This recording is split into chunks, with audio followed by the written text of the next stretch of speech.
విధమైనటువంటి భాష అనేది ఒకటి ఉంటుంది భగవంతుడి దగ్గరికి వెళ్ళినప్పుడు.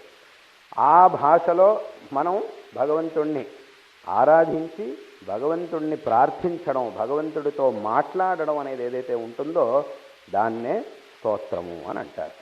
కాబట్టి స్వయంగా ఆ పరమాత్మతో మనం మాట్లాడాలి అని అంటే దాన్ని మనం నేర్చుకోవాలి.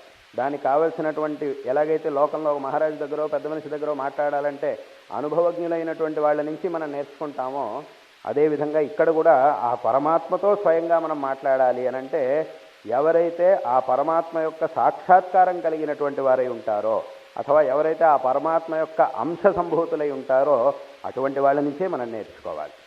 కాబట్టి శంకరాచార్యుల వారు సాక్షాత్తుగా పరమేశ్వరుడు యొక్క అవతార స్వరూపులు కాబట్టి ఆ పరమేశ్వరుడు యొక్క అవతార స్వరూపులైన శంకరాచార్యుల వారు ఆ పరమాత్మ దగ్గర మనం ఎలా మాట్లాడాలి అంటే ఎలా ప్రార్థించాలి, ఏం ప్రార్థించాలి అనేటటువంటి విషయాల్ని మనకు తెలియజేయడం కోసం మనము ఆ పరమాత్మతో మాట్లాడి ఆ భగవంతుడి యొక్క అనుగ్రహాన్ని పొంది జీవితాన్ని సార్థకపరుచుకోవడం కోసం ఆ మార్గాన్ని మనకు ఉపదేశించడం కోసం ఇన్ని అద్భుతమైనటువంటి దేవతా స్తోత్రాలను రాశారు.